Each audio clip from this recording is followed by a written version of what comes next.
ಇವತ್ತು ಲೋಕಸಭಾ ಸದಸ್ಯನಾದ ಮೇಲೆ ನಮ್ಮ ಕ್ಷೇತ್ರಕ್ಕೆ ಚಿಕ್ಕಬಳ್ಳಾಪುರ ಜಿಲ್ಲೆಗೆ ಕೇಂದ್ರ ಸರ್ಕಾರದ ಅನುದಾನಗಳು ಏನ್ ತಂದಿದ್ದೇವೆ, ಏನ್ ಕಾರ್ಯಕ್ರಮಗಳನ್ನು ಮಾಡಿದ್ದೀವಿ ಅಂತ ಹೇಳಲಿಕ್ಕೆ ಈ ಸುದ್ದಿಗೋಷ್ಠಿಯನ್ನ ಇವತ್ತು ನಿಮಗೆ ಆಹ್ವಾನವನ್ನು ಮಾಡಿದ್ದೇವೆ. ಮೊದಲನೇ ಬಹಳ ದೊಡ್ಡ ಯೋಜನೆ ಬೆಂಗಳೂರಿನಿಂದ ಹೈದರಾಬಾದ್ಗೆ, ಬ್ಯಾಂಗ್ಳೂರ್ ಹೈದರಾಬಾದ್ ಕಾರಿಡೋರ್ ದೇವನಹಳ್ಳಿಯಿಂದ ಹಿಡಿದು STRR ರಸ್ತೆಯಿಂದ ಹೈದರಾಬಾದ್ ವರೆಗೂ ಕೂಡ ಒಟ್ಟು 10 ಲೇನ್ ಅಂದ್ರೆ 10 ದಶಪಥ ಯೋಜನೆಯನ್ನ ಮಾಡ್ತಾ ಇದ್ದೀವಿ. ಆದರೆ ನಾನಿವತ್ತು ಹೇಳುವಂಥದ್ದು STRR ಇಂದ ನಮಗೆ 75 ಕಿಲೋಮೀಟರ್ ಇದೆ, 75 ಕಿಲೋಮೀಟರ್ ವಿಸ್ತೀರ್ಣ. ಇದಕ್ಕೆ ತಗುಲುವ ವೆಚ್ಚ ಎಷ್ಟು ಅಂದ್ರೆ ಈಗಾಗಲೇ DPR ಆಗಿದೆ. DPR ನಲ್ಲಿ 2800 ಕೋಟಿ ರೂಪಾಯಿ ಆಗ್ತಾ ಇದೆ. ಈ ಯೋಜನೆ 2800 ಕೋಟಿ ರೂಪಾಯಿ DPR ಆಗಿದೆ. ಸದ್ಯದಲ್ಲಿನೇ ಇದಕ್ಕೆ ಟೆಂಡರ್ ಅನ್ನ ಕರಿತೇವೆ. ಟೆಂಡರ್ ಅನ್ನ ಕರೆದು ಕಾಮಗಾರಿಯನ್ನ ಮಾಡ್ತೇವೆ. ಇದರಲ್ಲಿ ಭೂ ಸ್ವಾಧೀನ ಏನೂ ಇಲ್ಲ. ಯಾಕೆಂದ್ರೆ ಈಗಾಗಲೇ ನಾವು ಹಿಂದೆನೆ ರಾಷ್ಟ್ರೀಯ ಹೆದ್ದಾರಿ ಪ್ರಾಧಿಕಾರ ಇದೆ, ಅವ್ರಿಗಾಗಲೇ ಅದನ್ನ ಭೂಸ್ವಾಧೀನ ಮೊದಲೇ 10 ಲೇನ್ಗೆ ಎಷ್ಟು ಬೇಕು, ದಶಪಥಕ್ಕೆ ಎಷ್ಟು ಬೇಕು ಅಷ್ಟು ಮಾಡ್ಕೊಂಡಿದ್ದಾರೆ. ಹಾಗಾಗಿ ಹೊಸದಾಗಿ ಭೂಸ್ವಾಧೀನ ಮಾಡುವಂಥದ್ದು ಏನಿಲ್ಲ. ಇದು ಬಹಳ ಸುಲಭವಾಗಿ ಆಗ್ತದೆ, ಕನಿಷ್ಠ ಸಮಯದಲ್ಲೇ ಆಗ್ತದೆ. ಭೂಸ್ವಾಧೀನ ಇದ್ದಾಗ ಮಾತ್ರ ತಡ ಆಗೋದು, ಕೋರ್ಟ್ಗೆ ಹೋಗ್ತಾರೆ, ಇವೆಲ್ಲ ಏನು ತೊಂದರೆ ಇಲ್ಲ. 2800 ಕೋಟಿ ರೂಪಾಯಿ ಇದು ಕಾಮಗಾರಿಗೆ DPR ತಯಾರಿಕೆಯಲ್ಲಿ ಒಂದು ಅಂದಾಜು ವೆಚ್ಚವನ್ನ ಮಾಡಿದ್ದಾರೆ. ಅದೇ ರೀತಿ ಚದ್ಲಪುರ ದೊಡ್ಡಪೈಲ್ಗುರ್ಕಿ ಸಾದ್ಲಿ ಕ್ರಾಸ್ ಬಳಿ NH44 ಅದರ ಮೇಲ್ಸೇತುವೆ, ಅದರ ಸರ್ವಿಸ್ ರಸ್ತೆ ಕಾಮಗಾರಿ NHAI ನಿಂದ 52 ಕೋಟಿಯನ್ನ ಅನುದಾನವನ್ನಾಗಿ ತಂದಿದ್ದೀವಿ, 52 ಕೋಟಿ ರೂಪಾಯಿ. ಅದೇ ರೀತಿ ಪೊಟೆನ್ಷಿಯಲ್ ಲಿಂಕ್ ಕ್ರೆಡಿಟ್ ಪ್ಲಾನ್ 26-27ರಲ್ಲಿ ಒಟ್ಟು 6140 ಕೋಟಿ ರೂಪಾಯಿಗಳು ಗುರಿ ಟಾರ್ಗೆಟ್ ಇದೆ. ಆದರೆ ಇದರಲ್ಲಿ 4608 ಕೋಟಿ ರೂಪಾಯಿಗಳನ್ನ ಇವತ್ತು ಸಂಬಂಧಿರತಕ್ಕಂಥ ಇಲಾಖೆಗಳಿಗೆ ಇದನ್ನ ಉಪಯೋಗ ಮಾಡುವಂಥದ್ದು ಆಗ್ತಾ ಇದೆ. ಅದೇ ರೀತಿ FPOಗಳಿಗೆ ಇಡೀ ನಮ್ಮ ಚಿಕ್ಕಬಳ್ಳಾಪುರ ಜಿಲ್ಲೆಯಲ್ಲಿ 11 ಸಂಘಗಳಿದೆ. 11 ಸಂಘಗಳಿಗೆ ಪ್ರತಿ ಸಂಘಕ್ಕೆ ತಲಾ 1 ಕೋಟಿ ರೂಪಾಯಿಯನ್ನ ಕೊಟ್ಟು ಅವರ ವ್ಯಾವಹಾರಿಕ ಆದಾಯವನ್ನ ಹೆಚ್ಚು ಮಾಡುವಂತ ಪ್ರಾಮಾಣಿಕ ಪ್ರಯತ್ನ ನಮ್ಮ ಕೇಂದ್ರ ಸರ್ಕಾರ ನಾವು ಮಾಡ್ತಾ ಇದ್ದೀವಿ. ಅದೇ ರೀತಿ ಗ್ರಾಮೀಣ ಅಭಿವೃದ್ಧಿ ಮತ್ತು ಮೂಲಭೂತ ಸೌಕರ್ಯಗಳನ್ನ ಅಭಿವೃದ್ಧಿ ಮಾಡಲಿಕ್ಕೆ ಈ ಜಿಲ್ಲೆಗೆ 360 ಕೋಟಿ ರೂಪಾಯಿಗಳನ್ನ ಇಲ್ಲಿವರೆಗೂ ನಾವು ಒದಗಿಸಿದ್ದೇವೆ. 360 ಕೋಟಿ ರೂಪಾಯಿ. ಕೆಲವರೆಲ್ಲ ಕೇಳ್ತಾ ಇರ್ತಾರೆ, ಕೇಂದ್ರ ಸರ್ಕಾರದಿಂದ ಏನ್ ಮಾಡಿದ್ರಿ, ಏನ್ ತಂದ್ರಿ? ಅವ್ರಿಗೂ ಮತ್ತು ಜನಸಾಮಾನ್ಯರಿಗೆ ನಾವು ಇದನ್ನ ಹೇಳ್ತಾ ಇದ್ದೇನೆ. ಇದುವರೆಗೂ ಅದರಲ್ಲಿ 360 ಕೋಟಿಯಲ್ಲಿ 138 ಕೋಟಿ ರೂಪಾಯಿಗಳ ಕಾಮಗಾರಿಕೆಗಳನ್ನ ಈಗಾಗಲೇ ಕೈಗೆತ್ಕೊಂಡಿದ್ದೇವೆ. ಅಂದ್ರೆ ಕಾಮಗಾರಿ ಪ್ರಾರಂಭ ವಿವಿಧ ಹಂತಗಳಲ್ಲಿ ಅದು ಮುಂದುವರೆದಿದೆ. ಹೈನುಗಾರಿಕೆ, ಈ 2 ಜಿಲ್ಲೆಗಳಲ್ಲಿ ಹೈನುಗಾರಿಕೆಗೆ ಹೆಚ್ಚು ಜನರು ತೊಡಗಿಸ್ಕೊಂಡಿದ್ದಾರೆ. ಇದು DIDF ಅಂತೀವಿ, ಹೈನುಗಾರಿಕೆ ಮೂಲಭೂತ ಸೌಕರ್ಯಗಳ ಅಭಿವೃದ್ಧಿ. ಇದಕ್ಕೋಸ್ಕರ 80 ಕೋಟಿ ಈ ಜಿಲ್ಲೆಗೆ ಮಾತ್ರ ನಾವು ಒದಗಿಸಲಾಗಿದೆ ಅನುದಾನವನ್ನು. ಇದರಲ್ಲಿ 3,50,000 ಹಾಲು ಉತ್ಪಾದಕರು ನಮ್ಮ ಜಿಲ್ಲೆಯಲ್ಲಿ ಇದರ ಸೌಲಭ್ಯವನ್ನ ಪಡೆದಿದ್ದಾರೆ. ಇದು ಸಂಪೂರ್ಣ ಕೇಂದ್ರ ಸರ್ಕಾರದ ಅನುದಾನ ಅಂತ ಕೂಡ ನಾನು ಹೇಳಲಿಕ್ಕೆ ಬಯಸ್ತೇನೆ. ಶಿಕ್ಷಣ ಇಲಾಖೆಗೆ ಸಮಗ್ರ ಶಿಕ್ಷಣ ಅಭಿವೃದ್ಧಿ ಹಾಗೂ ಪ್ರಧಾನಮಂತ್ರಿಗಳ ಶ್ರೀ PM ಶ್ರೀ ಅಂತ ಕರಿತೀವಿ. ಇದರಲ್ಲಿ 25, 24, 25 ನಾನು MP ಆದ್ಮೇಲೆ 14.14 ಕೋಟಿ ರೂಪಾಯಿಗಳನ್ನ ಈ ಜಿಲ್ಲೆಗೆ ಒದಗಿಸಿದೀವಿ. 14.14. ಸಣ್ಣ ನೀರಾವರಿ ಇಲಾಖೆ ಅಟಲ್ ಭೂಜಲ್ ಯೋಜನೆ ಅಡಿಯಲ್ಲಿ ಏನು ನಮ್ಮ ವಾಟರ್ ಟೇಬಲ್ ಇಂಪ್ರೂವ್ ಆಗ್ಲಿಕ್ಕೆ ಇದುವರೆಗೂ ಈ 2 ವರ್ಷಗಳಲ್ಲಿ 10,50,00,000 ಒದಗಿಸಿದೆ. ಮತ್ತು PMEGP ಯೋಜನೆಯಲ್ಲಿ 67 ಫಲಾನುಭವಿಗಳಿಗೆ 2.41 ಕೋಟಿ ರೂಪಾಯಿಗಳನ್ನ ಕೊಟ್ಟಿದ್ದೇವೆ. ಮತ್ತು ಪ್ರಧಾನಮಂತ್ರಿಗಳ ಮುದ್ರಾ ಯೋಜನೆ, ಇದು ಬಹಳ ಮುಖ್ಯವಾಗಿರ್ತಕ್ಕಂಥ ಯೋಜನೆ. ಅನೇಕರ ಮಧ್ಯಮ ವರ್ಗದವರ, ಬಲಹೀನ ವರ್ಗಗಳ, ಅಲ್ಪಸಂಖ್ಯಾತರ ಅವರ ವಹಿವಾಟಿಗೆ, ಅವರ ಆರ್ಥಿಕ ಚೈತನ್ಯಕ್ಕೆ, ಅವರನ್ನ ಆರ್ಥಿಕವಾಗಿ ಸಬಲರನ್ನ ಮಾಡಲಿಕ್ಕೆ ಈ ಯೋಜನೆಯನ್ನ ತಂದಿತ್ತು, ಮುದ್ರಾ ಯೋಜನೆ. ಇದರಲ್ಲಿ ಕಳೆದ 2 ವರ್ಷದಲ್ಲಿ 37,612 ಫಲಾನುಭವಿಗಳು ಈ ಜಿಲ್ಲೆಯಲ್ಲಿ ಇದರ ಪ್ರಯೋಜನ ಪಡ್ಕೊಂಡಿದ್ದಾರೆ. ಎಷ್ಟು ಕೋಟಿ ಸಾಲ ಮಂಜೂರಾಗಿದೆ?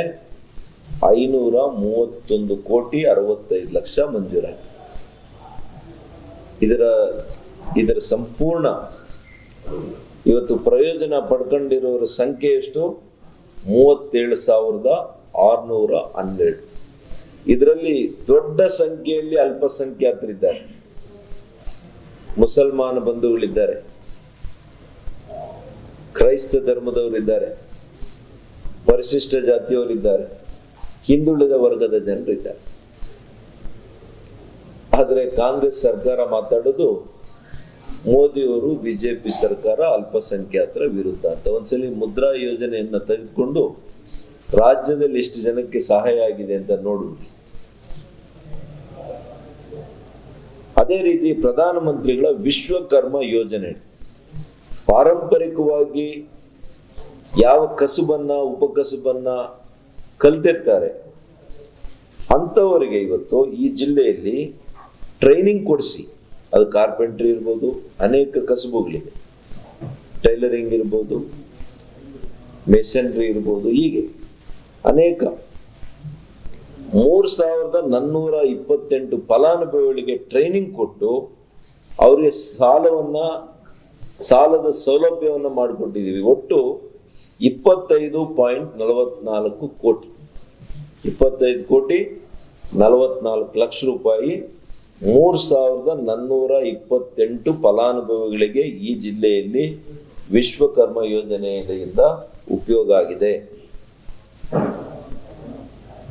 ಮಾವು ಬೆಂಬಲ ಬೆಲೆ ಈಗಾಗಲೇ ನೋಡಿದ್ದೀರಿ. ಮೊನ್ನೆ ಎಲ್ಲ ತೋತಾಪುರಿ ಎಲ್ಲ ಮಾವು ಕೂಡ ಅದ್ರ ಬೆಲೆ ಎಲ್ಲ ಕಡಿಮೆ ಆಗೋಯ್ತು. ನಾನು ತಕ್ಷಣ ಬರೆದು, ನಮ್ಮ ಕೇಂದ್ರ ಸಚಿವರುಗಳು ಬರೆದು, ಅಂತಿಮವಾಗಿ ನಾವು ಇವತ್ತು ಮಾವು ಬೆಳೆಗೆ 6,90,00,000 ಬೆಲೆಯನ್ನ ಪಾವತಿಸುವಂತ ಕೆಲಸ ಮಾಡಿದ್ದೇವೆ. ಈಗಲೂ ಕೂಡ ಮತ್ತೆ ಅದಕ್ಕೆ ಆರ್ಥಿಕ ಸಹಕಾರವನ್ನು ಕೊಡುವಂತ ಕೆಲಸ ಕೂಡ ಮಾಡ್ತಾ ಇದ್ದೀವಿ. ಇವತ್ತು ಪ್ರಧಾನಮಂತ್ರಿಗಳ ಪರಿಹಾರ ನಿಧಿ, ಇದರಿಂದ 59 ಜನರಿಗೆ ನಾನು ಲೋಕಸಭಾ ಸದಸ್ಯನಾದ ಮೇಲೆ 1,47,00,000 ಪರಿಹಾರವನ್ನ ಇಲ್ಲಿವರೆಗೂ ಕೊಡಿಸಿದೆ. ಅಂದ್ರೆ ಅನೇಕರು ಖಾಸಗಿ ಆಸ್ಪತ್ರೆಗಳಿಗೆ ಹೋಗಿ ಅಲ್ಲಿ ತಗಲಿರುವಂತ ವೆಚ್ಚಗಳ ರಿಸಿಪ್ಟ್ಸ್ ಅನ್ನೆಲ್ಲ ಕೊಟ್ಟು ನನಗೆ ಕೊಟ್ಟಿದ್ರು. ಅದನ್ನ ನಾನು ಪ್ರಧಾನಮಂತ್ರಿಗಳ ಕಾರ್ಯಾಲಯಕ್ಕೆ ಕೊಟ್ಟು ಅಲ್ಲಿಂದ ಪರಿಹಾರ ನಿಧಿ ನಮಗೆ ಬಂದಿರುವಂತದ್ದು 59 ಜನ ಇಲ್ಲಿವರೆಗೂ ನನ್ನ ಲೋಕಸಭಾ ವ್ಯಾಪ್ತಿಯಲ್ಲಿ, ಈ ಭಾಗದ ಬೆಂಗಳೂರು ಗ್ರಾಮಾಂತರ ಬಿಟ್ಟು ನಾನು ಹೇಳ 1,47,00,000 ಪರಿಹಾರ ವೇತನವನ್ನ ಈಗಾಗಲೇ ಕೊಡಿಸಿದೆ. ಮತ್ತು ಸರ್ಕಾರಿ ವೈದ್ಯಕೀಯ ಕಾಲೇಜಿನಲ್ಲಿ ನಾನು ಆರೋಗ್ಯ ಸಚಿವನಿದ್ದಾಗ ನರ್ಸಿಂಗ್ ಕಾಲೇಜು, ಪ್ಯಾರಾಮೆಡಿಕಲ್ ಎಲ್ಲ ಕೂಡ ನಾನು ಪರವಾನಗಿ ಕೊಟ್ಟು ಪ್ರಾರಂಭ ಮಾಡಿಸಿದ್ದೆ. ಆದರೆ ಈ ಸರ್ಕಾರ ಬಂದ ಮೇಲೆ ಕಟ್ಟಡ ಕಟ್ಟಲಿಲ್ಲ. ಆ ನರ್ಸಿಂಗ್ ಕಾಲೇಜ್ ಕಟ್ಟಡಕ್ಕೋಸ್ಕರ ಈಗ ನಾನು 6 ಕೋಟಿ ರೂಪಾಯಿ ಅನುದಾನವನ್ನು ಕೊಡಿಸಿದೆ. ಈಗ 6 ಕೋಟಿ ಮೆಡಿಕಲ್ ಕಾಲೇಜು ನಾವಿದ್ದಾಗ ಮಾಡಿದ್ವಿ. ಅದಕ್ಕೂ ಕೂಡ ಕೇಂದ್ರ ಸರ್ಕಾರದ ಸುಮಾರು 180-200 ಕೋಟಿ ರೂಪಾಯಿ ಬಂದಿದೆ. ಈಗ ನರ್ಸಿಂಗ್ ಕಾಲೇಜ್ಗೆ ಅಂತೇಳಿ ಕಟ್ಟಡ ಕಟ್ಟಬೇಕು ಅಂತ 6 ಕೋಟಿ ರೂಪಾಯಿಯನ್ನ ಅನುದಾನವನ್ನು ತಂದಿದೆ. ಇದೆಲ್ಲ ಸೇರಿಸಿದ್ರೆ 6,449 ಕೋಟಿ ರೂಪಾಯಿ ಆಗ್ತದೆ ಈ ಭಾಗಕ್ಕೆ. ಮತ್ತು ನಂದಿ ರೈಲ್ವೆ ಮ್ಯೂಸಿಯಂ ಮಾಡ್ತಾ ಇದ್ದೀವಿ ನಂದಿಯಲ್ಲಿ. ಅದಕ್ಕೆ 5,50,00,000 ರೂಪಾಯಿಯಲ್ಲಿ ಅನುದಾನವನ್ನು ಕೊಟ್ಟಿದ್ದೀವಿ. ಇನ್ನೇನು ಮುಗಿಯುವ ಹಂತಕ್ಕೆ ಬಂದಿದೆ. ಮಹಿಳಾ ಮತ್ತು ಮಕ್ಕಳ ಇಲಾಖೆ ವತಿಯಿಂದ ಮಾತೃ ವಂದನ, ಇದೆಲ್ಲ ನಿಮಗೆ ಗೊತ್ತಿದೆ. ಮೊದಲನೇ ಮಗು ಆದಾಗ 5,000 ರೂಪಾಯಿ, ಎರಡನೇ ಮಗು ಆದರೆ 6,000 ರೂಪಾಯಿ ಕೊಡುವಂಥದ್ದು ಮಾಡ್ತಾ ಇದ್ದೀವಿ. 24, 25, 25, 26 ಈ 2 ಸಾಲಿನಲ್ಲಿ 17,168 ಗರ್ಭಿಣಿ ಸ್ತ್ರೀಯರಿಗೆ ಸಂಪೂರ್ಣ ಕೇಂದ್ರ ಸರ್ಕಾರದಿಂದ 8.38 ಕೋಟಿ ರೂಪಾಯಿಗಳು ಅವರಿಗೆ ಆರ್ಥಿಕ ಸಹಕಾರ ಸಿಕ್ಕಿದೆ. ಹಾಗಾಗಿ ಇವತ್ತೇನು ರಾಜ್ಯ ಸರ್ಕಾರ ನಮಗೇನು ಸಿಗ್ತಾ ಇಲ್ಲ, ಕೇಂದ್ರ ಸರ್ಕಾರ ಏನು ಕೊಡ್ತಾ ಇಲ್ಲ ಅಂತ ಹೇಳುವಂತವ್ರಿಗೆ ಒಂದು ಜಿಲ್ಲೆಗೆ ಬಂದಿರುವಂತ ಅನುದಾನ ನಿಮ್ಗೆ ಹೇಳ್ತಾ ಇದ್ದೀನಿ, ರಾಜ್ಯದ ಹೇಳ್ತಾ ಇಲ್ಲ ನಾನು.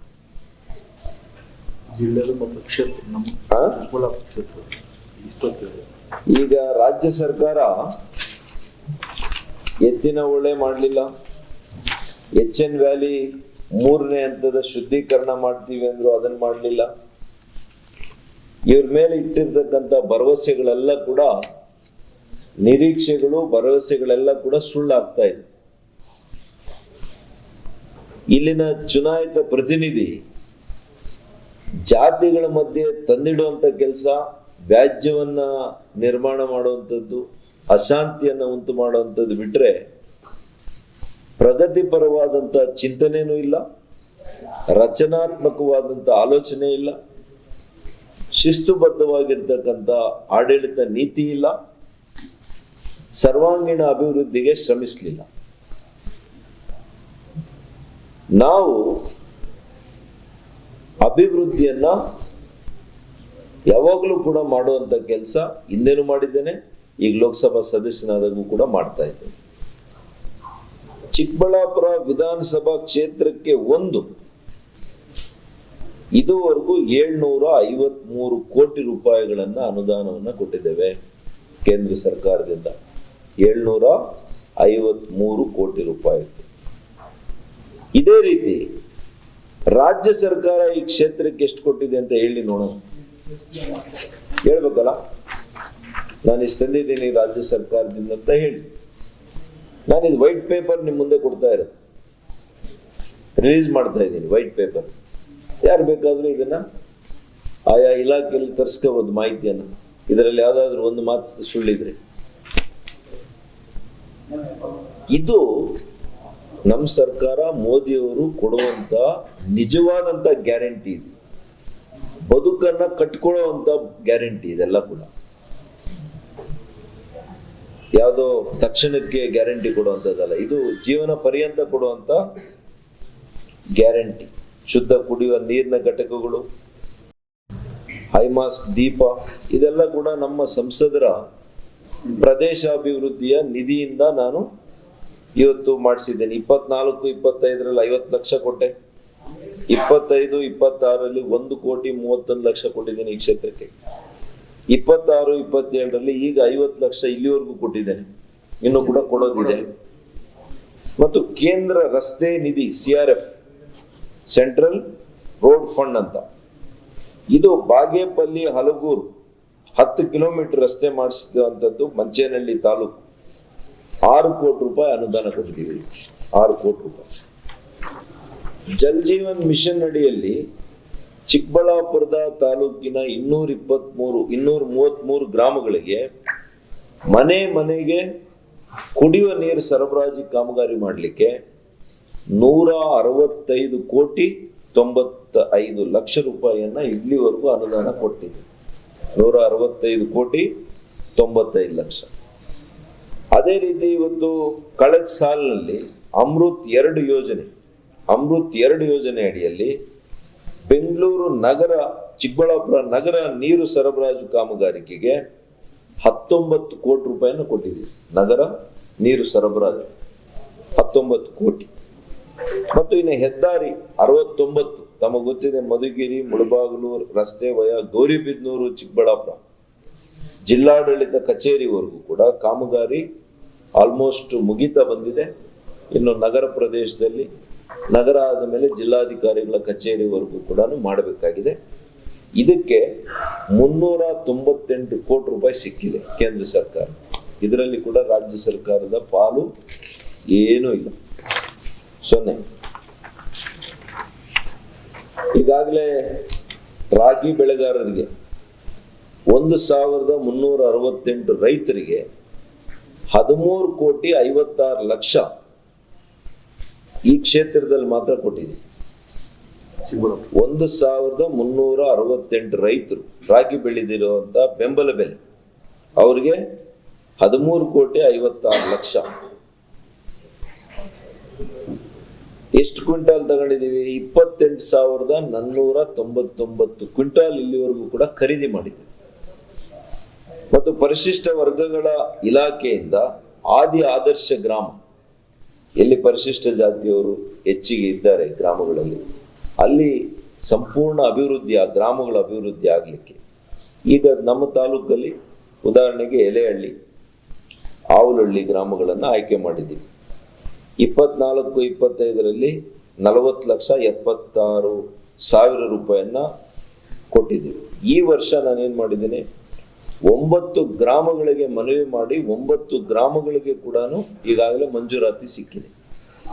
ಕಳೆದ ಸಾಲಲ್ಲಿ 2 ಗ್ರಾಮ ಸಿಕ್ಕಿತ್ತು, ಈ ಸಲ 9 ಗ್ರಾಮ ಈ ತಾಲೂಕಲ್ಲಿ. ಪ್ರತಿಯೊಂದು ಗ್ರಾಮಕ್ಕೆ 20 ಲಕ್ಷ ಅಂದ್ರೆ 1,80 ಲಕ್ಷ ಅದಕ್ಕೆ ಬಂದಿದೆ. ಸಮಾಜ ಕಲ್ಯಾಣ ಇಲಾಖೆಯಿಂದ ಪ್ರಧಾನಮಂತ್ರಿಗಳ ಆದರ್ಶ ಗ್ರಾಮ ಯೋಜನೆಯಲ್ಲಿ ಯಾವ್ಯಾವ್ದು ಇದು?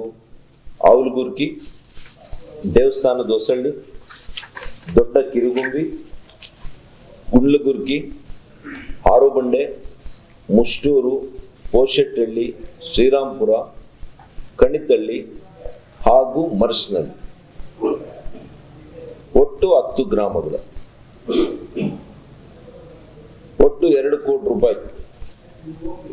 ಅದೇ ರೀತಿ ಪ್ರಧಾನಮಂತ್ರಿಗಳ ಕಿಸಾನ್ ಸಮ್ಮಾನ್ ನಿಧಿಯಲ್ಲಿ 16,369 ರೈತ ಕುಟುಂಬಗಳು ಈ ಕ್ಷೇತ್ರದಲ್ಲಿ 22 ಕಂತುಗಳು ಬಂದಿದೆ ಇಲ್ಲಿವರೆಗೂ ಕೂಡ.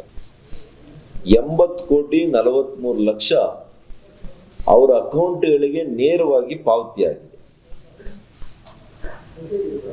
ಒಟ್ಟು ಈ ಜಿಲ್ಲೆಯಲ್ಲಿ 22 ಕಂತುಗಳಿಗೆ 1,05,846 ರೈತರು. ಅವ್ರಿಗೆ ಸಿಕ್ಕಿದೆ ನಮ್ಮ ಜಿಲ್ಲೆಗೆ ಮಾತ್ರ 451 ಕೋಟಿ ರೂಪಾಯಿ ಕೇಂದ್ರ ಸರ್ಕಾರದಿಂದ ಸಿಕ್ಕಿದೆ. 451 ಕೋಟಿ ರೂಪಾಯಿ ನೇರವಾಗಿ, ಯಾವ ಮಧ್ಯವರ್ತಿಗಳಿಲ್ಲ, ದಳ್ಳಾಳಿಗಳ ಹಾವಳಿ ಇಲ್ಲ, ನೇರವಾಗಿ DBT, ಡೈರೆಕ್ಟ್ ಬ್ಯಾಂಕ್ ಟ್ರಾನ್ಸ್ಫರ್. ಮತ್ತು ಈಗ ನಾನು MP ಆದ್ಮೇಲೆ ಈ ಜಿಲ್ಲೆಗೆ ಈ ವರ್ಷ ಮಾತ್ರ 39 ಕೋಟಿ 14 ಲಕ್ಷ NHM ಅಲ್ಲಿ ರಾಷ್ಟ್ರೀಯ ಆರೋಗ್ಯ ಮಿಷನ್ ಅಡಿಯಲ್ಲಿ ಈಗ ಅನುದಾನವನ್ನು ಕೊಟ್ಟಿದ್ದೀವಿ. 39 ಕೋಟಿ 14 ಲಕ್ಷ. ಇನ್ನು 15ನೇ ಹಣಕಾಸು ಆಯೋಗದ 15th ಫೈನಾನ್ಸ್, ಇದರಲ್ಲಿ ಈ ಕ್ಷೇತ್ರಕ್ಕೆ ಅಂದ್ರೆ ಚಿಕ್ಕಬಳ್ಳಾಪುರ ವಿಧಾನಸಭಾ ಕ್ಷೇತ್ರಕ್ಕೆ ಒಟ್ಟಾರೆಯಾಗಿ 25ಕ್ಕೂ ಹೆಚ್ಚು ಆಯುಷ್ಮಾನ್ ಆರೋಗ್ಯ ಮಂದಿರಗಳನ್ನ ತಂದಿದ್ದೀವಿ.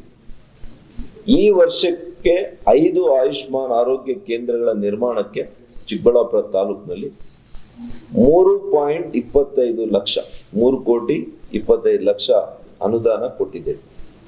ಈಗಾಗಲೇ ನಾವು ಇವತ್ತೇ ರಾಮಪಟ್ಟಣ, ಬೆರೆಸಂದ್ರ, ಕೇತೇನಹಳ್ಳಿ, ಕೊಂಡೇನಹಳ್ಳಿ 4 ಗ್ರಾಮಗಳಿಗೆ ಇವತ್ತೇ ಪೂಜೆ ಮಾಡಿದ್ದೀವಿ. ಕೊಂಡೇನಹಳ್ಳಿ ಒಂದು ಮಾಡೋದಿದೆ ಈಗ. ಹಾಗಾಗಿ ಅಡಿಯಲ್ಲಿ ಜಿಲ್ಲೆದೆಲ್ಲ ಹೇಳಿದ್ದೀನಿ ತಮಗೆ. ರಸ್ತೆ ಸುರಕ್ಷತೆಗೆ ಅನೇಕ ಆಕ್ಸಿಡೆಂಟ್ಸ್ ಆಗ್ತಾ ಇರೋ ಕಾರಣದಿಂದ ಮೂಲ ಸೌಕರ್ಯಗಳು ಇನ್ಫ್ರಾಸ್ಟ್ರಕ್ಚರ್ ಡೆವಲಪ್ಮೆಂಟ್ಗೋಸ್ಕರ ತಿಲ್ಕುಂಟಳ್ಳಿ, ದೊಡ್ಡಬೈಲ್ಗುರ್ಕಿ ಹಾಗೂ ನಮ್ಮ ಚದಲ್ಪುರ ವಾಹನ ಅಂಡರ್ ಪಾಸ್ಗಳನ್ನು ನಿರ್ಮಾಣ ಮಾಡ್ತಾ ಇದ್ದೀವಿ. ಆಲ್ಮೋಸ್ಟ್ ಆಗೋಗಿದೆ ಇದೆಲ್ಲ ಕೂಡ. ಬೇರೆ ಸ್ಯಾಟಲೈಟ್ ಇದೆಲ್ಲ ಕೂಡ ಹೇಳಿದ್ದೀನಿ. ಹಾಗಾಗಿ ಇವತ್ತು ನಮ್ಮ ಕ್ಷೇತ್ರದಲ್ಲಿ ಇನ್ನೂ ಕೂಡ ಎತ್ತಿನ ಹೊಳೆ ಯೋಜನೆ, ಈ ಎತ್ತಿನ ಹೊಳೆ ಯೋಜನೆ ಇವರು ಮಾಡ್ತಾರೋ ಇಲ್ಲೋ ಗೊತ್ತಿಲ್ಲ. ಆದ್ರೆ ಆ ಕಾಮಗಾರಿ ಮಾಡ್ತಾ ಇರುವಂತ ಸಂದರ್ಭದಲ್ಲಿ ಆ ವಿದ್ಯುತ್ ಬಿಲ್ ಬರುತ್ತಲ್ಲ, ಅದನ್ನು ಕೂಡ ಇವರು ಪಾವತಿ ಮಾಡಿಲ್ಲ ಈ ಸರ್ಕಾರ. ಕಾಮಗಾರಿ ಬಿಡಿ, ದೂರದ ಮಾತು, ಆ ಗುತ್ತಿಗೆದಾರರು ಬಳಸಿರುವಂತ ಕರೆಂಟ್ ಚಾರ್ಜಸ್ ಕೂಡ ಈ ಸರ್ಕಾರಕ್ಕೆ ಕಟ್ಟಿಕ್ಕಾಗಲಿ. ಇದನ್ನ ಮೊದಲು ಮಾಡಬೇಕು ಅಂತ ನಾನು ಅವ್ರಿಗೆ ಮನವಿ ಮಾಡ್ತೇನೆ. HL ವ್ಯಾಲಿ, KC ವ್ಯಾಲಿ ತೃತೀಯ ಹಂತದ ಸಂಸ್ಕರಣೆಯನ್ನ ಮಾಡಿ ಪುಣ್ಯ ಕಟ್ಕೋಬೇಕು ಅಂತ ಈ ಸರ್ಕಾರಕ್ಕೆ ಆಗ್ರಹವನ್ನ ಮಾಡ್ತೇನೆ. ಇವತ್ತು ಲೋಕಸಭಾ ಸದಸ್ಯನಾಗಿ ಇವತ್ತು ಅನೇಕ ಕೇಂದ್ರ ಸರ್ಕಾರದ ಯೋಜನೆಗಳನ್ನ 8 ಕ್ಷೇತ್ರಗಳಿಗೆ ತಲುಪಿಸಲಿಕ್ಕೆ ಪ್ರಾಮಾಣಿಕ ಪ್ರಯತ್ನ ನಾನು ಮಾಡ್ತಾ ಇದ್ದೇನೆ. ಮನೆಗೆ ಹೋಗುವಂಥದ್ದು, ಬಹಳ ಬಿಡುವಿಲ್ಲದ ಕಾರ್ಯಕ್ರಮಗಳನ್ನು ಹಾಕೊಂಡು ಎಲ್ಲ ಕ್ಷೇತ್ರಗಳಿಗೆ ಹೋಗುವಂತ ಪ್ರಯತ್ನ. ನಮ್ಮ ಪ್ರಧಾನಮಂತ್ರಿಗಳು ಯಾವಾಗಲೂ ಹೇಳ್ತಾರೆ, ಒಂದು ಸರ್ಕಾರ ಹೇಗಿರ್ಬೇಕು ಅಂತಂದ್ರೆ ನಮ್ಮ ಜನರ ಮತ್ತು ಸರ್ಕಾರದ ಜೊತೆ ಒಂದು ಅವರನ್ನ ಭಾಗೀದಾರರನ್ನಾಗಿ ಮಾಡಬೇಕು, ಪಾಲುದಾರರನ್ನಾಗಿ ಮಾಡಬೇಕು. ಸರ್ಕಾರದಲ್ಲಿ ನಮ್ಮ ಜನರು ಕೂಡ ಒಂದು ಪಾಲಾಗಿರ್ಬೇಕು. ಹಾಗೆ ನಾನು ಸಂಸತ್ ಸದಸ್ಯನಾಗಿ ನನ್ನ ಜನರ ಪಾಲುದಾರಿಕೆಯಿಂದ, ಪಾಲ್ಗೊಳ್ಳುವಿಕೆಯಿಂದ ಅವರನ್ನ ಜೊತೆಯಲ್ಲಿ ಕರ್ಕೊಂಡೋಗಿ ಅಭಿವೃದ್ಧಿ ಮಾಡುವಂತ ಪ್ರಯತ್ನವನ್ನ ನಾನು ಮಾಡ್ತಾ ಇದ್ದೇನೆ. ಇಷ್ಟು ವಿಷಯಗಳನ್ನ ಸಂಕ್ಷಿಪ್ತವಾಗಿ ನಿಮಗೆ ಇವತ್ತು ಹೇಳ ಬಯಸಿದ್ದೇನೆ. ಇವತ್ತು ಸುದ್ದಿಗೋಷ್ಠಿಗೆ ಬಂದಿರತಕ್ಕಂಥ ಎಲ್ಲ ನನ್ನ ಆತ್ಮೀಯ ಮಾಧ್ಯಮ ಸ್ನೇಹಿತರಿಗೆ ಮತ್ತೊಮ್ಮೆ ಕೃತಜ್ಞತೆಯನ್ನು ಅರ್ಪಿಸ್ತೇನೆ. ಮತ್ತೊಮ್ಮೆ ತಡವಾಗಿ ಬಂದಿರೋದಕ್ಕೆ